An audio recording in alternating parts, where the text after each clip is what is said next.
Hey guys, you're watching Tech Edit. My name's Basil and this is the OPPO Find X7 Ultra. It's been announced for China and you may be wondering if you live in the US or in the UK how you may get this phone working for you.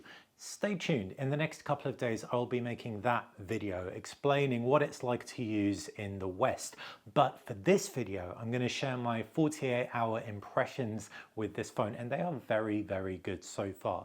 Full disclosure, I've said this before, so apologies if the message is getting tired, but I've worked with OPPO. So I know that I've probably got some subconscious biases. Things I say are probably also inspired by some of the stuff I've learned in working with them.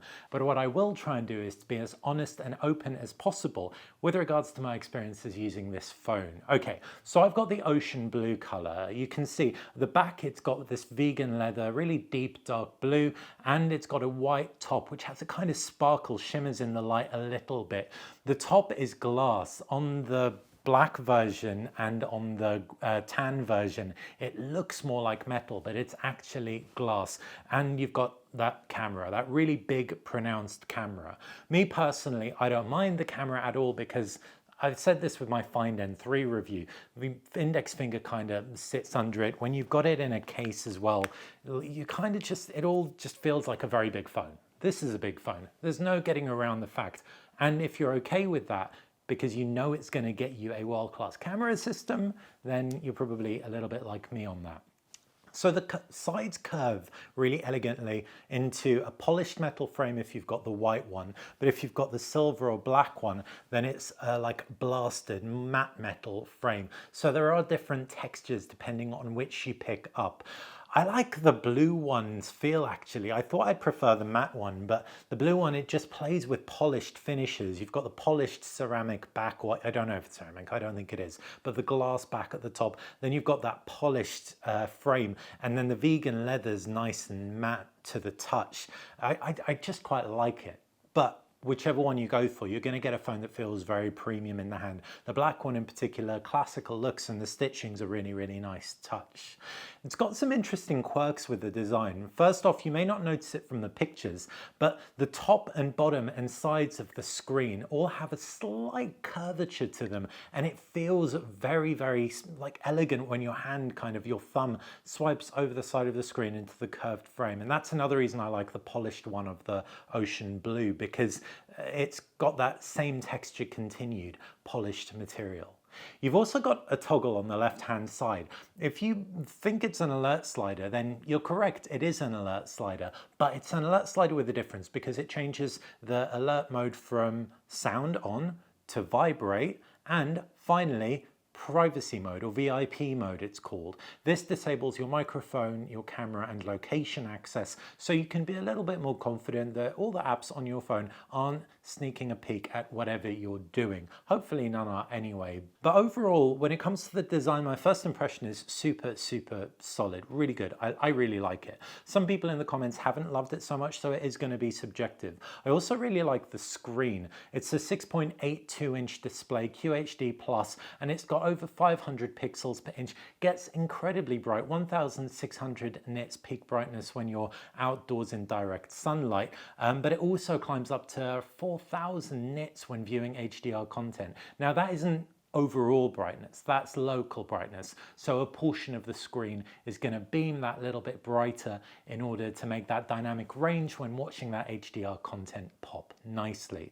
What I've also noticed about it is when you open your gallery, that also applies to the Pro XDR feature. If you haven't used an OPPO phone before, or recently specifically, Pro XDR in the gallery app is when you look at a picture, it will pump the brightness and the highlights up to again give you an HDR picture. The Find X7 Ultra actually will support the Google standard for HDR photos, which other upcoming phones will support too. So again, that's just a nice little touch there. It's a China only phone, but it will support a global standard. So now we know how this thing looks, performs after a few days in terms terms of the design and the screen, and it's very good for me at least. I just want to throw a quick mention to the case. If you saw the unboxing video, you'll have seen that this has an opaque case. It's not a semi-transparent case. It's not something that's going to like discolor, or at least it doesn't seem like it. It's got a really nice soft touch finish to it, and it feels more premium than kind of cheaper cases. You've got something similar with the new Vivo X100 Pro, and I really like that OPPO is adding that little value add in the box as well.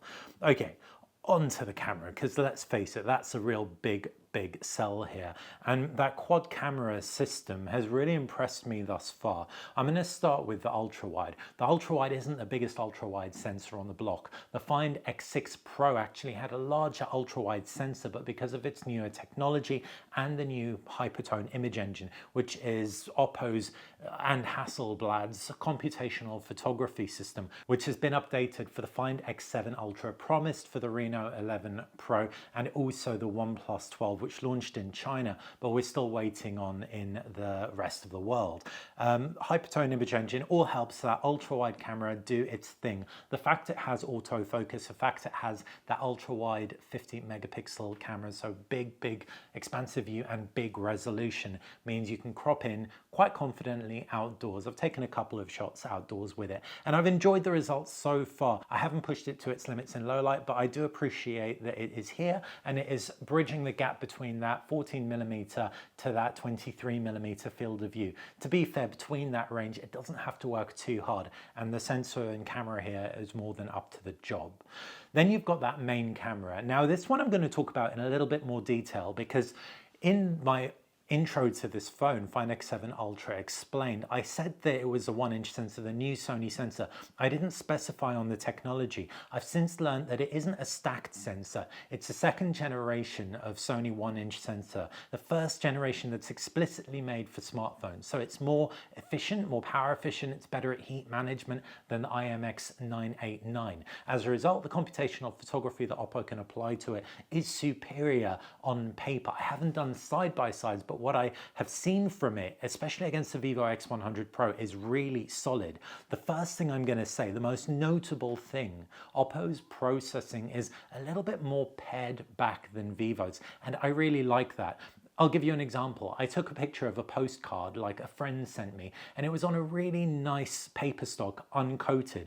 Vivo's phone actually beautified the subjects in that picture, whereas the OPPO Find X7 Ultra kept them looking like they did on the paper, retained the texture of the paper. And this was all in auto mode, no beauty filter switched on. So I'm leaning towards preferring the results from this purely from a processing point of view at this stage, but I haven't done a deep dive, export them off the phones and look at the results test just yet, comparing it to other 1-inch sensor phones. Still, the fact it holds its own and makes such a good first impression is only a good thing. The 1-inch sensor obviously has its limitations. You have a very shallow depth of field, and as a result you're not going to necessarily be able to get the best 23mm photos of a document, for example, because some of it may be in focus, some of it may be out. But OPPO does do something in the settings that we've seen on iPhones, that you can change the default focal length to 35mm, for example, a 1.5 times zoom equivalent. And so you can customize the experience. And with that 1-inch sensor, that level of crop will still give you flagship grade photos, and I really appreciated that. It's also very nice for photographers used to shooting on a 35mm lens. In fact, that's the exact lens I have on my camera right now. So the main camera is impressing me a huge amount, but you can tell when you're shooting with a 1-inch sensor because the photos don't look quite as sharp and they don't look quite as smartphony when you pull them off the phone. They have a kind of quality about them that's almost intangible, but it really is marked, and the OPPO Find X7 Ultra carries that forward beautifully.